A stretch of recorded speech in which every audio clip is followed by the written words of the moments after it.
record on this computer.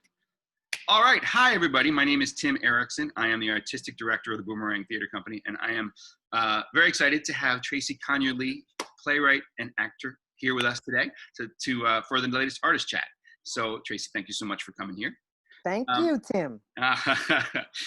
Here's Tracey's bio. Tracey Conyer Lee is an actor and a playwright. Her work has been seen at the Fire This Time Festival, the Red Twist Theater, the National Black Theater, ArcLight Theater, St. Luke's, the Alabama Shakespeare Festival, and Ally Theater.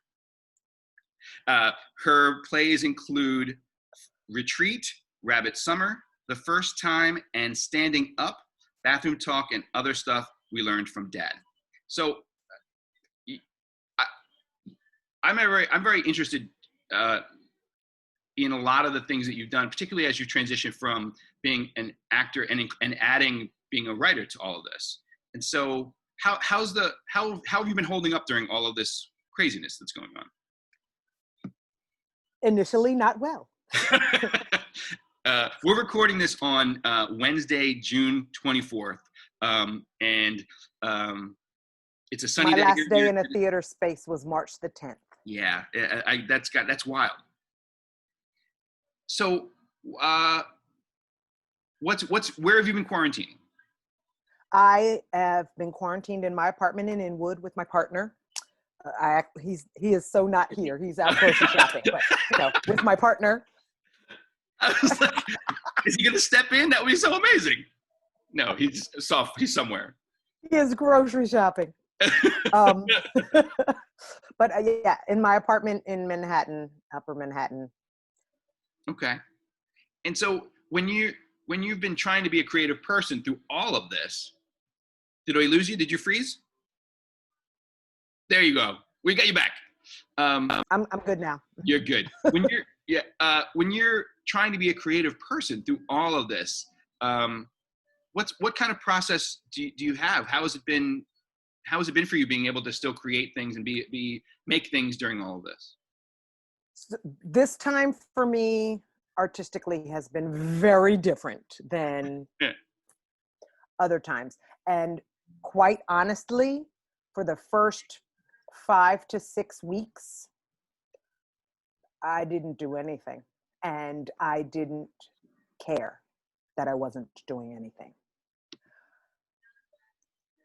Yeah, that's I had nothing to say. Even pieces that where I didn't need new things to say, I didn't feel like editing any work. I didn't feel like being an artist. Okay. And I wasn't one. And occasionally that worried me, but I didn't have the wherewithal to allow for it to worry me that much. Right. And like it was overnight, very strangely, I woke up with not even play ideas, life ideas, things that I've been wanting to do, but haven't had time to do artistically and just in my personal work that would aid in my artistic life. And I woke up and thought, oh, I'm interested in thinking about this. And I started writing things down. And the next day, there were 7 other things that I wanted to do. And the next day, there were 12 others. And literally, in the course of a week, I didn't get any sleep purely because my mind was finally going. Yeah. So much so that I wasn't getting anything done because I was trying to do everything. And I said to my partner, I need you to help me prioritize. I have a list of like 30 things that I now want to do or write or say or be or learn. I need some help prioritizing them because if I don't say no to some of them, I will end up saying no to all of them because I just can't think about anything. And so since May, the very beginning of May, my day planner, which was empty. I still keep a hard copy. I'm old school, Tim. I keep a hard copy day planner, and it went from being a mess to being empty. And it looks like it used to look because I am scheduling my life, 10 hours a day. I'm working 10 hours a day, 7 days a week. Yeah. So that while I have the muse, I am using it. it's an amazing thing, I think, as writers, when you get it right, and you've got like that. It almost feels hot sometimes, right? Like your fingers can't type fast enough, your brain can't crank fast enough because you've got it right. You're in the zone, and you need Absolutely. to to mine it for all it is right there. And that doesn't always happen. And I have to say, it was a great. We all have writer's block, and I've had it on many occasions. And this, I think, was the most significant, where I didn't want to do, because often when I'm working on something new and it's just not happening, I'll pick up something old and edit and make discoveries that will allow me to get to the new thing at some point. And I didn't feel like doing any of that. But this time allowed me to know that I can trust the music. It exists. I write because I have to. It surely isn't paying the bills. So I have to trust that because I have to, I will. Yeah. So when you're talking about getting all these ideas that are happening, sort of just flowing nonstop, do you keep a pad next to the bed? Do you walk around with do you put things in your phone? Like, how do you keep it all organized? Voice record. Yeah. But I taking notes on my phone is too slow. I voice record. I have so many play idea, screenplay idea, pilot idea, song idea, just and then and then when do you what's your process for taking those things out of the phone and putting them either into final draft or into a Word doc, or how does that process happen? There are things that have been in my phone since 2014 that have never come out of my phone. And I listen to them occasionally. And I'm like, oh yeah, that idea. And if nothing new besides what I said in there comes, then it stays in the phone. Yeah. And if something new comes, then I'm like, oh, I went to grad school. I finished in 2018. And so how I write now is very based upon that program. And my process is very based on that program. And so I don't actually start scripting until I do a bunch of other pre-work initially. But so if I'm inspired to create characters, oh, who's trying to call me? I'm so sorry, Tim. That's all right. You're very popular. So if I have ideas about a character I want to develop, then that means it's time to work on that piece. Yeah.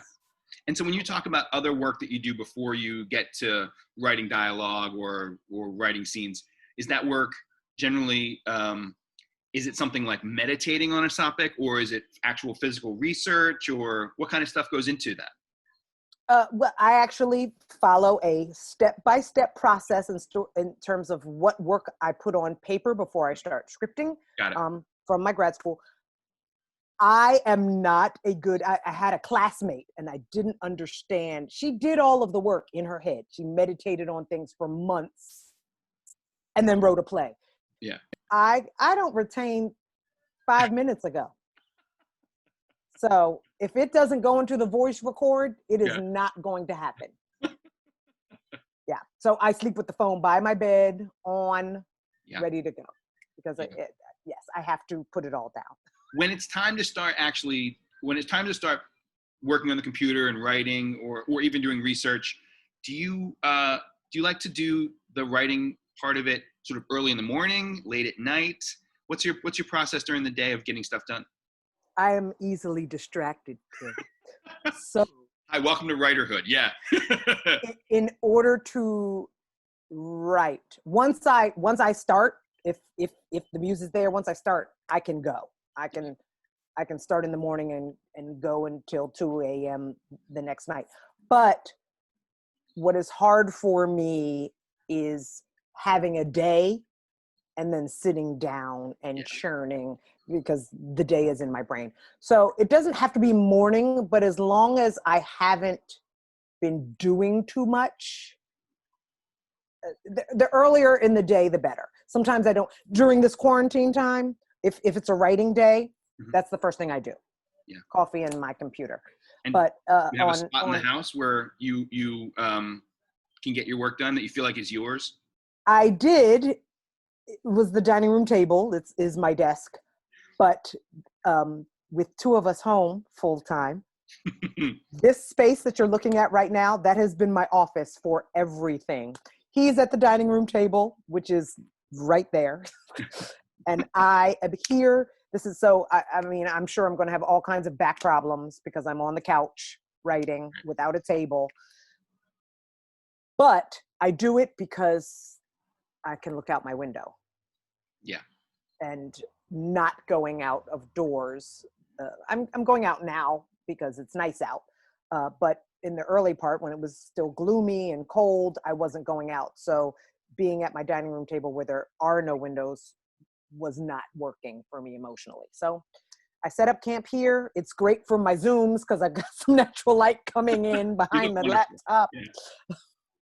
But yeah, so this has been, and it's been a great space for me because I do love this window. And what does it face? Does it face out toward the park? I look out, I'm in a townhouse and we are the ground floor. So I look out onto greenery and trees and Columbia's football field. Oh, that's amazing. How cool is that? That's great. So cool. Don't come looking for my place. Y'all gonna know where I live now. Right. Don't Everyone's gonna Google map you now, right? Yeah, they're all gonna be knocking on your door. Can we write? Mind your business. And so the question I've been asking people a lot lately is, when you get stuck, or if you're feeling like you hit a wall, or it's winter and it's bleak and it's just too much, is there a piece of advice either you've read or you've gotten from someone, maybe from your grad school or from some of the research you've done, that is something you can hang on to and say, oh, remember, don't forget, it's like, this is something that gets me through? Actually, one of the first writing teachers I had before school, the reason I realized, oh, I can write a little bit and I like it. Tanya Barfield was my first teacher. And her advice was just, if you have time, if it is in your schedule to write, just schedule it, sit in front of your computer, and don't do anything else. And if nothing comes, if you don't type a word, you've given yourself that writer time. So be a writer. Be a writer, even if you're not writing. So even if I'm stuck creating that time and space for myself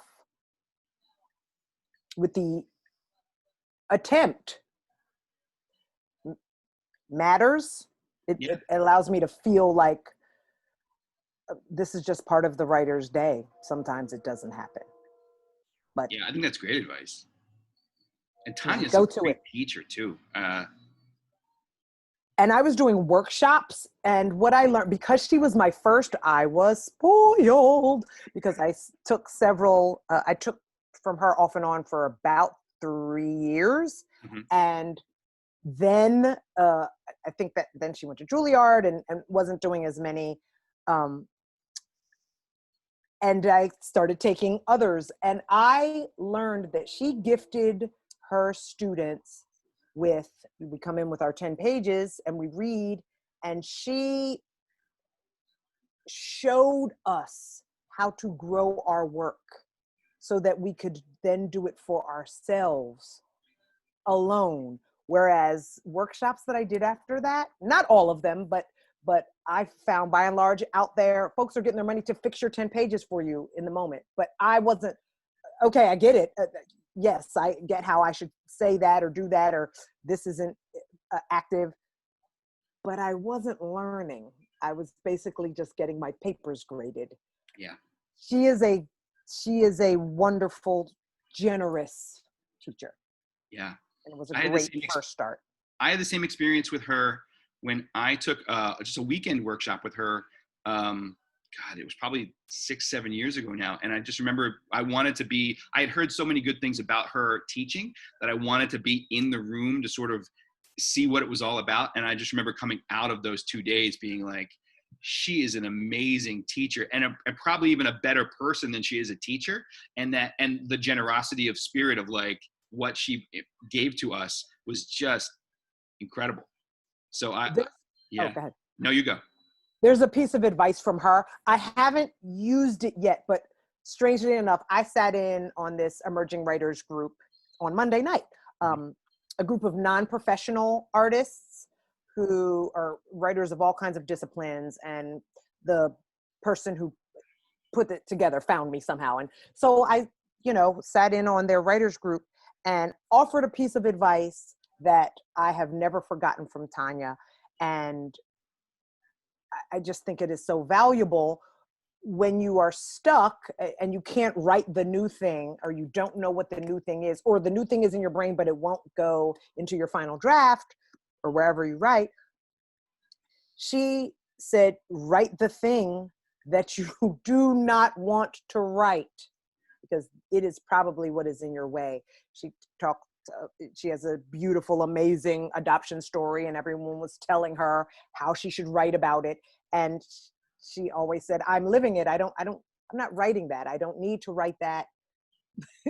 And then she had, I guess it was about 1.5 years of just incredible writer's block, until she wrote The Call, which is a play inspired by her adoption story. And she just wrote it to get it out of the way. It gets produced, but she just wrote it to get it out of the way. And that opened up her muse again. I hope I'm not saying any of this wrong, but no, it was just valuable information that I've held on to. And I mean, this was 2009 or 8 or 9 that I took that class and learned that. Yeah, that's the same story that she told us in that weekend workshop. Yeah, it's great. Write the thing you don't want to write. Get it out of the way. It's stopping you. So what are you working on? Can you tell us anything you're working on right now? Sure. When we stopped, when we Sure quarantined, I was transitioning from the 29-hour workshop into the full rehearsal process for Retreat, which is my newest play. It was commissioned by National Black Theater in an 18-month fellowship that they have with playwrights.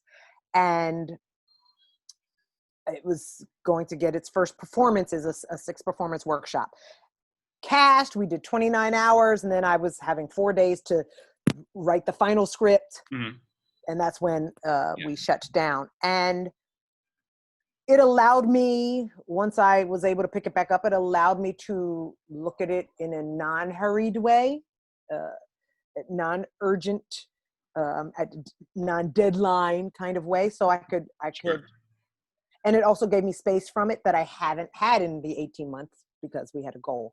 So that was wonderful. I've been working on a full, 20-something person cast musical with a composer friend of mine. We've for 2 years now, and I hadn't picked it up. I'm writing the book and the lyrics, and together we're writing the music, and he's also contributing to the lyrics. And the last thing we did was a 10-song demo just for submission purposes, so we could get development opportunities. Yeah. And that was February of 2019, and I hadn't picked it up. And a lot of the songs haven't been scored, and all of these songs were coming into my head. So I said, let me look at the book again, and realize, oh, it's terrible. There's so much work I could do on this. So what really got me back into writing mode again, because Retreat was just a lot of editing, was I decided I'm going to take care of Act 1. I'm going to take care of it. I'm going to nurture it and fix it and not try to edit through the script. Really get the story that I want to tell. And this pandemic, the musical is about an artist of color trying to find his voice in the American theater in 1981. And all of the movements going on during this pandemic were very informative to my storytelling, because it's not unlike 1981, except for that our voices are louder and hopefully being heard. this time, but the arguments are similar. So it really helped feed. I was in a space of needing to tell the story that I haven't been in since I first wrote it. That's incredible. I always find it fascinating when writers are able to, myself included, or all my friends, when we put something down and then you come back to it, and the growth that you have experienced as a writer that allows you to look at it either with fresh eyes or with a new technique or angle that you didn't have before. And now you look at it and you go, oh, I can make that so much better because now I know this thing. And you just dive in with fresh eyes and sort of reshape the whole of it. And I think It that's makes what's such a difference. Yeah. Put a script down. That's the best advice I can give myself is just stop. Down and pick it up later. You will be smarter. That's amazing writer advice. I'm so able to kill my babies when they've been festering for. They are no longer precious after several months. If somebody wanted to see and get in touch with more of your work, would it be the best way to do it through your website, TraceysConyerLee.com? Sure, absolutely. Is there I have a Facebook page, which is idle. I had actually just begun it. It used to be one of my early plays, the first time, which you mentioned. I made a Facebook page for the play when it was doing the readings rounds. And then it just sat idly because I wasn't working on that play anymore. And so I decided to turn that page, called The First Time, to my writer's page because it was the first time that I needed a writer's page. Yeah. And so as while Retreat was getting its momentum, I had a play at Rabbit Summer. It was running in Chicago. It ended up closing early because of the pandemic. And so it was a time I have never had two full-length plays running simultaneously, and they were going to be running simultaneously. So I rejuvenated this page, and that didn't last long. But I plan to get back to it. So the first time on Facebook, right. That was a long way to say it doesn't look like much now, but it's going to be my writer's page. I love it. That's great. Well, thank you so much for sitting down with us. And, it was so great to see you. Yes, it's so great to see you too. And we'll put all your information in the bio and the information below this video so people can check out your work. And it's just so good to see you. Thank you so much. As well. Stay healthy. Yeah. Bye-bye. Bye.